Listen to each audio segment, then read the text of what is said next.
SP news కి స్వాగతం. జిల్లాలో సార్వత్రిక ఎన్నికలు 2024 సందర్భంగా పోలింగ్ నుండి ఓట్ల లెక్కింపు కౌంటింగ్ ప్రక్రియ వరకు అధికారులు సిబ్బంది ప్రశాంత వాతావరణంలో విధులు నిర్వర్తించి సహకరించిన ప్రతి ఒక్కరికి పేరు పేరున ధన్యవాదాలు తెలియజేస్తున్నానని జిల్లా కలెక్టర్ డాక్టర్ కె మాధవీలత తెలిపారు.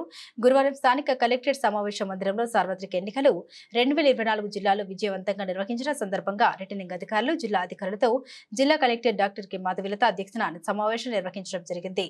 ఈ సమావేశంలో joint collector N Tej Bharat, commissioner K Dinesh Kumar, sub collector Ashutosh Srivastava, DRO G Narasimhulu, returning అధికారులు A Chandravarshini, KL Shivajyoti, RV Ramana Naik, M Madhuri, జిల్లా అధికారులు, సహాయ రిటర్నింగ్ అధికారులు తదితరులు పాల్గొన్నారు.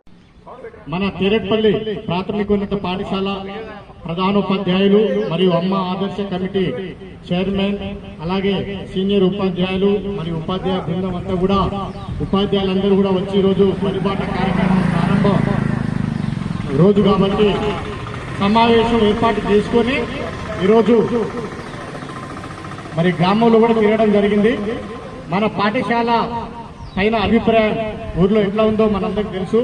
ఒక మంచి అభిప్రాయమే ఉంది, అది నేనన్నాను. మనం ఆల్రెడీ ఒక్కసారి మనం ఇప్పుడు చాలా మంది అన్నారు ఏంటంటే ప్రైవేట్ పాఠశాల వాళ్ళు మాకంటే ముందే వచ్చి 1కి 3 సార్లు తిరిగిపోవచ్చు. చాలా మరిపిస్తారు వాళ్ళు, చాలా మరిపిస్తారు. కాబట్టి చిన్నపిల్లలకు పెట్టుబడి పెట్టి ఇప్పటి నుంచే ఇల్లు గుల్లా చేసుకోవద్దు, డబ్బులు వృధా చేసుకోవద్దు. డబ్బులు ఊరికే రావు, ఎందుకంటే ఎంతో సంపాదిస్తే ఎంత కష్టం, డబ్బు వెనుక ఎంత కష్టం ఉందో మనకు తెలుసు. కాబట్టి అప్పుల పాలై ఆ డబ్బును, ఆ ధనాన్ని వృధా చేసుకొని పెద్ద చదువులకు ఉపయోగించండి. డబ్బులు ఎప్పుడు 10th అయిపోయినాక ఇంటర్మీడియట్ ఆ సీట్లకు, ఇంజనీరింగ్, ఎంబీబీఎస్, డాక్టర్ ఆ చదువులకు కేటాయించండి. అప్పుడు పెట్టాలి ఖర్చు, అప్పుడు బాగా భారీగా పెట్టండి. అంతేగాని చిన్న వయసులోనే ఇప్పటి నుంచే భారీగా డబ్బులు పెట్టి ఆ డబ్బులు వృధా చేసుకుని అంటే చదువు మన దగ్గర చదువు రాదా? గవర్నమెంట్ టీచర్స్ గ్యారెంటీ ఇస్తున్నాం మేము. మీ పిల్లలకు చదువు రాకపోతే నిలదీసి అడగండి. కావాలంటే ప్రైవేట్ పాఠశాలల్లో ఉన్న పిల్లల్ని, మన పాఠశాలలో ఉన్న పిల్లల్ని ఒకే దగ్గర కూర్చోబెట్టండి. పెద్దల సమక్షంలోనే కూర్చోబెడదాం, ఈ పెద్ద మనుషుల సమక్షంలోనే కూర్చోబెడదాం. అక్కడ 4వ తరగతి చదువుతున్న వాడిని కానీ, ఇక్కడ 5వ తరగతి చదువుతున్న ఏ క్లాస్ అయినా, ఏ విద్యార్థి అయినా అక్కడి నుంచి తీసుకొచ్చి మీ ముందల్లే చదివిస్తాం. వాళ్ళ టాలెంట్ ఉందో మీరే చూడండి. మా పిల్లలు ఒక తక్కువ చదివితే మేము బాధ్యులం, మేమే గెలుస్తామని చెప్పి గ్యారంటీగా హామీ ఇస్తూ ఉన్నాము. దయచేసి ఊర్లో 2-3 పాఠశాలల ప్రైవేట్ స్కూల్ గట్టుపల్లి వాళ్ళు బాగా తిరుగుతారు. వాళ్ళు తిరిగినా కానీ వాళ్ళ యొక్క మాటలను వినకండి, వాళ్ళ మాటలను మైమర్చి మీరు పంపకండి, మోసపోకండి. వంచనతోటి వాళ్ళు రకరకాలుగా క్వాలిటీ విద్య అందిస్తామని చెప్పి ఫీజులు దండిగా ప్రతిదానికి డబ్బులే, దానికి డబ్బులే, స్కూల్ ఫీజుకు డబ్బులే, బట్టలకు డబ్బులే, ప్రతిదానికి డబ్బులే. కాబట్టి మన దగ్గర రేపు 12వ తారీఖు మనం ఉచిత యూనిఫామ్ ఇస్తున్నాం, బుక్స్ ఇస్తున్నాం, నోట్ బుక్స్ ఇస్తున్నాము. మన పాఠశాలని ఇంకా దాతల సహకారంతో డెవలప్ చేస్తున్నాం.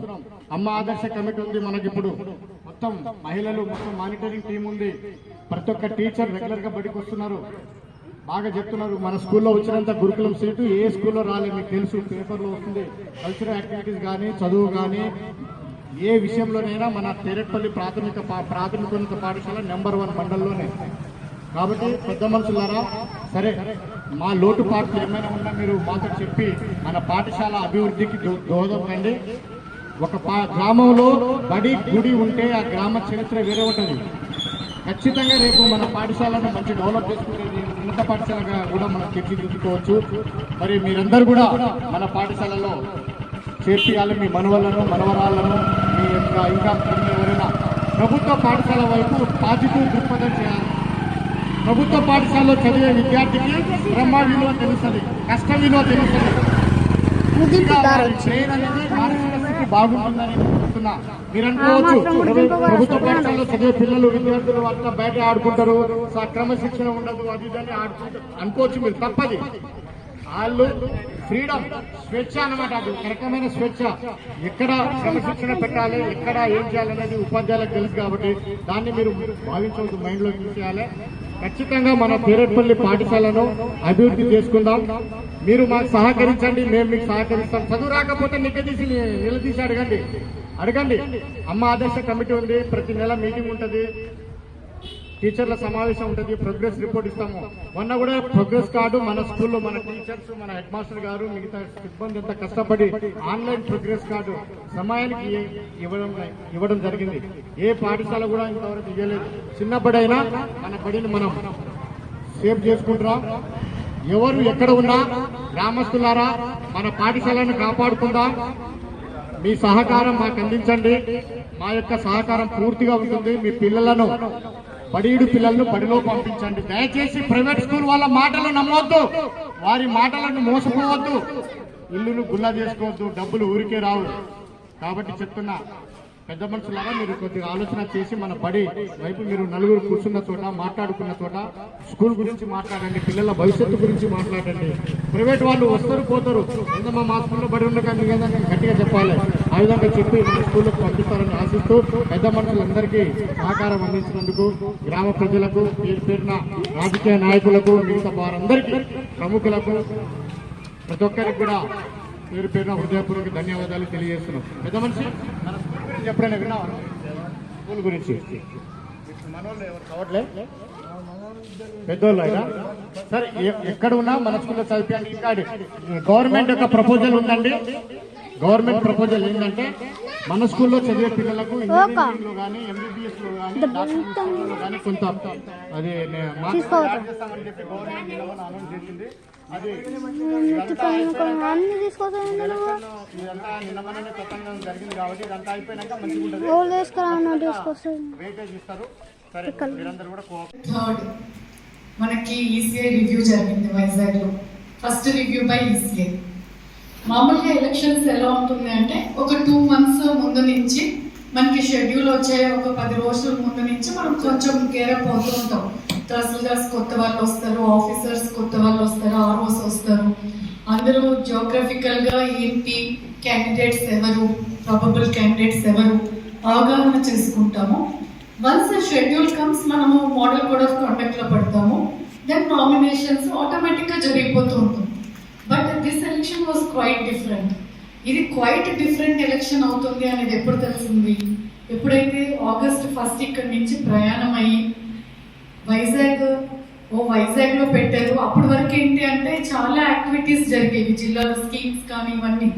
సో ఒక బ్రేక్ వచ్చింది కలెక్టర్స్ అందరికి కలవచ్చు, వైజాగ్ లో బాగా ఎంజాయ్ చేయొచ్చు అనే మూడ్ లో వెళ్ళి సెకండ్ మార్నింగ్ 11 o'clock ఎంతకు స్టార్ట్ అయింది, 10కు స్టార్ట్ అయింది.